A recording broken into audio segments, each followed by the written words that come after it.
Hello everyone, my name is Vivek Sharma and in this video we will be discussing about four major articles. पहले article में credit rating agencies के बारे में we will be discussing. Second article में we will be discussing about VBG Ramji scheme. Then in the third article we will be discussing about electric vehicle potential. And in the last article we will be talking about nutrition. So let's start with the first topic. देखो हर economy में ये होड़ लगी रहती है कि कैसे वो ज्यादा से ज्यादा इन्वेस्टमेंट अपनी कंट्री के अंदर अट्रैक्ट करें। अब ये इन्वेस्टमेंट डिपेंड करती है क्रेडिट रेटिंग एजेंसी की क्रेडिट पे, मतलब उनकी रेटिंग्स पे। अब यहां पे आप इन्वेस्टमेंट ग्रेड में तब आते हैं जब आप ट्रिपल ए से लेके ट्रिपल बी माइनस तक की रेटिंग में आते हैं। अगर इन केस आप इससे नीचे रेटिंग में गए तो you will be in a junk grade, जहां पे आपके पास बहुत ज्यादा इन्वेस्टमेंट नहीं आएगा। बिकॉज जो आपकी क्रेडिट रेटिंग है अगर वो अच्छी होगी, जैसे इसे आप अपना सिबिल की तरह लिंक कीजिए कि अगर आपका सिबिल स्कोर बहुत खराब है तो आपको कोई बैंक पैसा नहीं देगा। तो सेम यहां पर भी एक देश का ये सिबिल है, अगर ये सिबिल खराब हो गया तो यानी आपके इन्वेस्टर्स का जो कॉन्फिडेंस है आपकी इकोनॉमी में नहीं होगा और इस वजह से वो इन्वेस्टमेंट नहीं करेंगे। तो ये इसके आपको सीधा सीधा मोटा मोटा चीज को समझना है। जैसे मान लीजिए आपके पास नौकरी नहीं है, आपके पास कोई जमीन जायदाद नहीं है और उसके बाद अगर आप बैंक के पास लोन लेने जाओगे तो बैंक लोन थोड़ी देगा। तो सेम तो यहां पे सॉवरेन क्रेडिट रेटिंग की अगर बात की जाए तो ये इंडिपेंडेंट असेसमेंट है किसी भी कंट्री की क्रेडिट वर्दीनेस का, जिससे इन्वेस्टर को कॉन्फिडेंस आता है, उनको इंसाइट मिलता है कि भाई ये इकोनॉमी के अंदर पैसा लगाना चाहिए। एंड ये कहीं ना कहीं ये भी इंश्योर करता है कि किस रेट पे आपको अपना जो पैसा है वो मिलेगा। तो यहां पर जैसे गवर्नमेंट बॉन्ड है आपके महंगे हो जाएंगे अगर आपकी क्रेडिट रेटिंग अच्छी नहीं है, कि भाई मैं 1 रुपए का 2 रुपए आपको वापस करूंगा, ऐसा भी हो जाता है यहाँ पे। तो यहाँ पे आपके मैक्रो इकोनॉमिक की परफॉर्मेंस, जैसे जीडीपी कैसा चल रहा है, आपकी फाइनेंशियल हेल्थ कैसी है कंट्री की, जैसे for example debt to GDP ratio, fiscal deficit क्या चल रहा है, इंटरेस्ट पेमेंट का बर्डन कितना है आपके ऊपर, ये भी चीज मायने रखती है। एंड देन एक्सटर्नल सेक्टर की हेल्थ कैसी है, जैसे आपके यहाँ पर जो करंट अकाउंट डेफिसिट है वो कितना चल रहा है, आपका शॉर्ट टर्म एक्सटर्नल डेट कितना है, ये सब चीजें भी यहाँ पे मायने रखी जाती हैं। अब जनरली यहाँ पे जो मैट्रिक्स है उस मैट्रिक्स में एक फ्लॉज है जिसके बारे में इंडिया ने अभी रिसेंटली बात की है। तो वैसे अगर हम बात करें तो यहाँ पे जो आपके वेस्टर्न जो भी ज्यादातर आपको ये क्रेडिट रेटिंग एजेंसीज देखने को मिलते हैं, ये क्वालिटेटिव टूल्स के ऊपर ज्यादा फोकस करते हैं रादर देन क्वांटिटेटिव। तो इसमें क्या होता है कि भाई आप ज्यादातर पॉलिटी के ऊपर फोकस कर रहे हो, आप बाकी लाइक इकोनॉमिक परसेप्शन के ऊपर, इंस्टीट्यूशनल परसेप्शन के ऊपर फोकस कर रहे हो और एक्चुअल में वो इकोनॉमी कैसा परफॉर्म कर रही है वो चीज नहीं देख रहे हो। तो इस वजह से ये one size fit all policy जो ये लेके चलते हैं, वेस्टर्न चश्मा ये जो लगा के चलते हैं, इस वजह से इंडिया की जो क्रेडिट रेटिंग है वो बहुत टाइम से एक जगह पे स्टेगनेंट है। जबकि India one of the fastest growing economy है एंड प्लस इकोनॉमिक इंडिकेटर्स में भी काफी और बाकी कंट्रीज से अच्छा परफॉर्म कर रही है। तो कहते हैं स्टैंडर्ड एंड पुअर, आपका मूडी हो गया या फिंच हो गया, तो इनके हेडक्वार्टर वेस्टर्न इकोनॉमीज में है एंड ज्यादातर इसकी वजह से आप ये देखते हैं कि भी इनका थोड़ा इन्फ्लुएंस वेस्ट की तरफ ज्यादा है।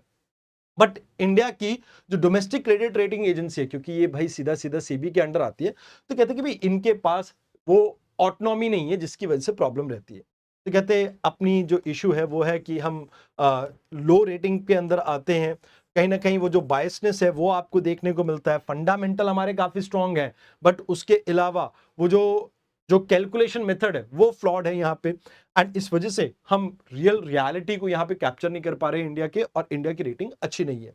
तो इससे अगर अगर हमारी क्रेडिट रेटिंग अच्छी होती है तो हमारी बोरोइंग कॉस्ट रिड्यूस हो जाएगी, हम ज्यादा से ज्यादा इन्वेस्टमेंट इंडिया में अट्रैक्ट कर पाएंगे एंड ये एक वैलिडेशन भी होगा कि इंडिया बहुत तेजी से ग्रो कर रहा है। तो कहते हैं इंडिया जनरली ग्लोबल साउथ को आवाज को यहाँ पे उठाने की कोशिश कर रहा है। इकोनॉमिक सर्वे में भी हमने कुछ इंटरवेंशंस के बारे में बात किया ताकि इंडिया की रेटिंग और बेटर की जा सके। तो यहाँ पे मेथड्स के अंदर रिफॉर्म लाने की जरूरत है। हमें जरूरत है कि भाई जो डेवलपिंग कंट्रीज है, ग्लोबल साउथ है, वो एक साथ आए और इसके अगेंस्ट आवाज उठाएं एंड लास्ट में ये कहा जाता है कि डोमेस्टिक इकोसिस्टम को हमें और ज्यादा स्ट्रेंथन करने की जरूरत है। तो ये दो क्वेश्चन है जो आपको यहाँ पे देखने थे। आइए अब बात करते हैं नेक्स्ट आर्टिकल की, वीबीजी रामजी स्कीम।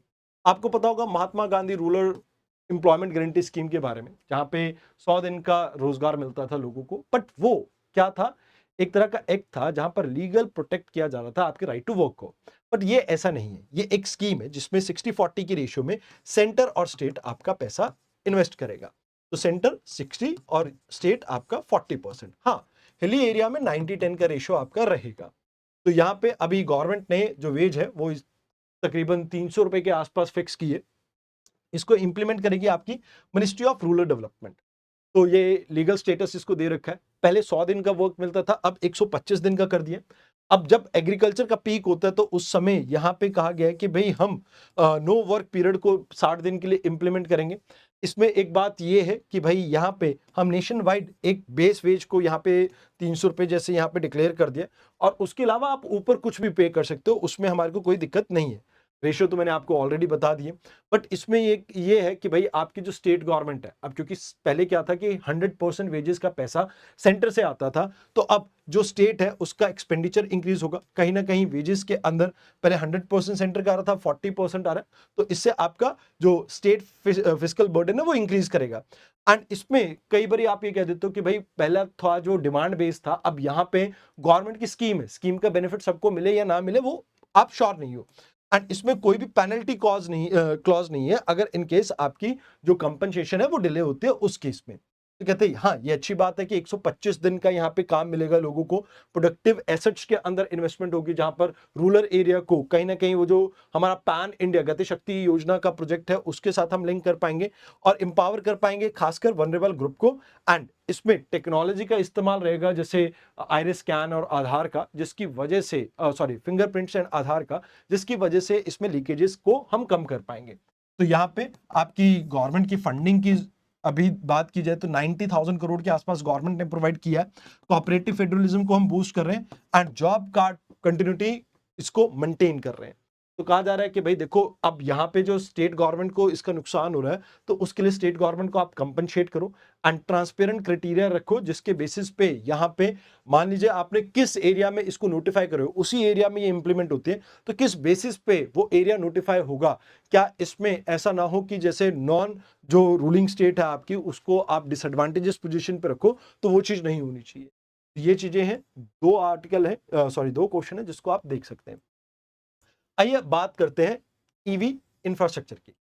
देखो यार, होम यानी घर के अंदर जो ईवी चार्जिंग स्टेशंस लगते हैं, खासकर उसमें आग की तो प्रॉब्लम आपको देखने को मिलती है। बट अभी एक काजम और आपके alliance for energy efficiency economy ने एक एफिशिएंट इकोनॉमी ने एक आर्टिकल पब्लिश किया, इसमें कहा कि भैया अब हमें इसे चेंज करने की थोड़ी जरूरत है। क्योंकि अभी जैसे फॉर एग्जांपल आपकी ministry of power and ministry of heavy industry इसको डील कर रही है। अब जो आपके बाहर चार्जिंग स्टेशन जो आप रोड वगैरह के ऊपर देखते हो वो है फास्ट चार्जिंग। मतलब उसमें अगर आप देखेंगे तो आपको फास्ट चार्जिंग नेटवर्क देखने को मिलता है, बट जो घरों के अंदर लगाया जाता है वो लो और मॉडरेट पावर के साथ आता है, तो जिसमें टाइम ज्यादा लगता है। तो इस वजह से कई बार लोग डिस्करेज होते हैं, तो कहते हैं कि टू व्हीलर्स, थ्री व्हीलर्स और प्राइवेट कार्स के लिए हमें ओवरनाइट चार्जिंग स्टेशन जो है वो घर के अंदर जो लगाने चाहिए। वो जैसे फॉर एग्जांपल एक सोसाइटी है, तो सोसाइटी के अंदर अगर आप लगा दोगे तो इट विल बी इजी। तो यहां पे कहा जाता है कि भाई इसमें फायदा ये है कि भी आपका टेल पाइप से एमिशन कम है, तो इससे एयर क्वालिटी इंप्रूव होगी, सिटीज के अंदर जो प्रॉब्लम देखने को मिलती है वो कम हो जाएगी। एंड इसमें आप अपना लाइफ स्पैन जो है अगर बात करें इन ई व्हीकल्स की, तो देखो ईवी व्हीकल्स की अगर बात करें तो बैटरीज इसमें सबसे बड़ी एक प्रॉब्लम रहती है। तो बैटरी की प्रॉब्लम क्या रहती है कि बैटरी का लाइफ स्पैन जो है उसकी मेजर कॉस्ट है 6 से 8 साल के बाद जब ये बैटरी खत्म होगी, खराब हो जाएगी, तो उसके बाद आपको प्रॉब्लम्स आ सकती है। जैसे फॉर एग्जांपल अगर हम बात करें internal combustion engine, with in आप 15,000 माइल्स तक ड्राइव कर सकते हो, बट इसके केस में क्या आपको सेम लाइफ स्पैन मिल पाएगी? तो कन्वेंशनल कार से अगर हम बात करें तो इसका कार्बन एमिशन तो कम है, बट इसकी एज भी कम है, जिसकी वजह से ओवरऑल कॉस्ट इंक्रीज हो जाती है। तो वो एक प्रॉब्लम यहाँ पे देखने को मिलती है। तो कहते हैं कि भाई हमें ग्रिड्स को भी डीकार्बनाइज करने के ऊपर फोकस करना होगा, क्योंकि ऐसा ना हो कि आप इलेक्ट्रिसिटी तो दे रहे हैं बट वो इलेक्ट्रिसिटी कोल से प्रोड्यूस हो रही है, तो वो भी एक प्रॉब्लम आपकी रहेगी। तो हमें फोकस करना होगा सोलर, विंड और हाइड्रो एनर्जी के ऊपर, उसको इंटीग्रेट करना होगा ग्रिड के साथ, ताकि इस तरह की प्रॉब्लम्स को हम कम कर सकें। लास्ट में ये कहा जाता है कि हाई थर्मोडायनेमिक एफिशिएंसी के ऊपर हमें फोकस करना होगा, जहां पर लाइक आप कह सकते हो 85 to 90% आपकी जो ग्रिड इलेक्ट्रिसिटी है वो लाइक आप ये कह सकते हो कि मोशन, व्हील मोशन से जनरेट हो, तो उसके ऊपर भी यहाँ पे हमें फोकस करना होगा। रीजनरेटिव ब्रेकिंग से भी आप इसमें एनर्जी जनरेट कर सकते हो, जितनी बारी आप ब्रेक लगाते हो उससे भी आप ये कह सकते हो एनर्जी जनरेट होती है, जहाँ पे काइनेटिक एनर्जी को इलेक्ट्रिसिटी में आप कन्वर्ट करते हो, केमिकल एनर्जी में कन्वर्ट करते हो। एंड यहाँ पे साथ के साथ मेंटेनेंस की कॉस्ट भी आपको कम देखने को मिलती है, वो एक अच्छी बात है। बट यहाँ पे इशू ये है हमारे पास कि भाई टेक्निकल डेफिशिएंसी है कि भाई हमारे जो ग्रिड्स हैं वो भी एक बड़ी प्रॉब्लम है और घरों की वायरिंग की भी एक प्रॉब्लम है। यहाँ पे हमें कहीं ना कहीं स्ट्रक्चरल कंस्ट्रेंट देखने को मिलते हैं कि अब जो घर डिजाइन किए गए थे आज से 20-30-40 साल पहले, उनमें उस तरह की चीजें नहीं, उस तरह की स्पेस नहीं दिखाई देती जो कि आपको चार्जिंग स्टेशन के लिए चाहिए।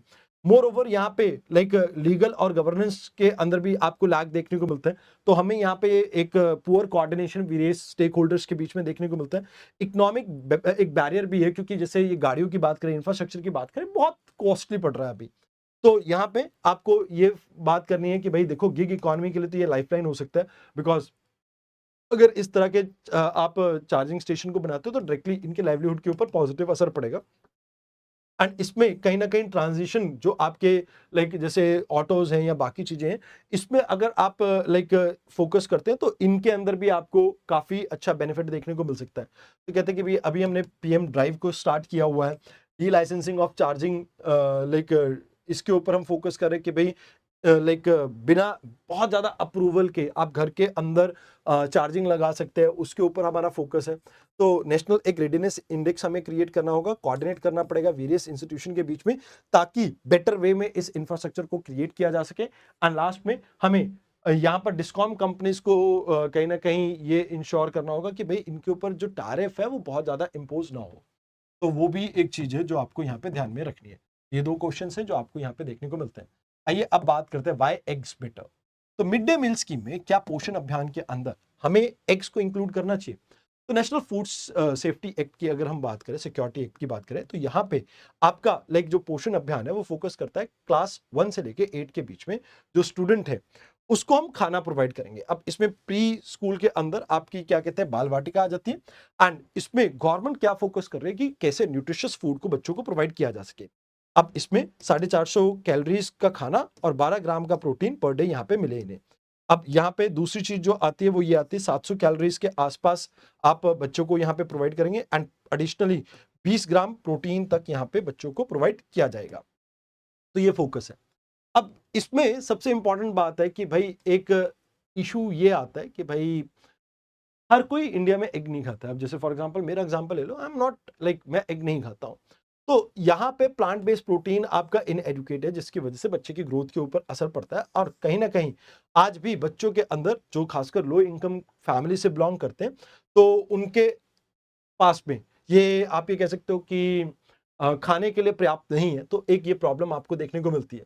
तो कहते हैं कि भी देखो यहाँ पे हम बायो अवेलेबिलिटी इसको अगर इंक्रीज करते हैं एग्स की, तो इससे बेनिफिट ये होगा कि प्रोटीन का इंटेक ठीक होगा जिससे ग्रोथ अच्छी रहेगी। एंड इसमें कहीं ना कहीं आपकी लीवर की फंक्शनिंग जो है उसके ऊपर भी बेटर असर पड़ेगा। तो कहा जाता है कि भी इसमें प्रोटीन इंटेक ज्यादा है, कार्बोहाइड्रेट्स कम है, तो जिससे बच्चे के पनीर की सॉरी बच्चे की प्रोटीन की रिक्वायरमेंट फुलफिल हो जाती है। और प्लस इसमें जो बैड फैट है वो भी नहीं देखने को मिलता, तो ओबेसिटी भी कम होगी। तो यहाँ पे अगर हम बात करें तमिलनाडु का मॉडल हम फॉलो कर सकते हैं। वैसे तो सुप्रीम कोर्ट ने भी मैंडेट किया है कि भाई ड्राई ग्रेन्स की जगह पे आप hot cooked mid day meal की तरह फूड यहाँ पे प्रोवाइड कीजिए। एंड अभी हमें जरूरत है कि भाई लाइक जैसे रीब्रांडिंग की गई थी पोषण अभियान की, तो इसे एक हम पब्लिक कैंपेन बना सकें, जन यात्रा बना सकें, जन सहयोग को यहाँ पे प्रमोट कर सके, उसके ऊपर हमें फोकस करना होगा। तो कहते हैं कि भाई यहाँ पे पॉलिसी बायसनेस को कहीं ना कहीं हमें खत्म करना होगा और कैसे लाइक पैरिटी लेके आ सके। जैसे फोर्टिफाइड डेयरी प्रोडक्ट्स को इसमें यूज किया जा सकता है जिससे प्रोटीन इंटेक बच्चों का ठीक किया जा सके, इसके ऊपर हम फोकस कर सकते हैं। तो यहाँ पे ये दो आपके क्वेश्चन है। आई होप आपको क्वेश्चन अच्छे लगे हो। आज के डिस्कशन में इतना ही। धन्यवाद।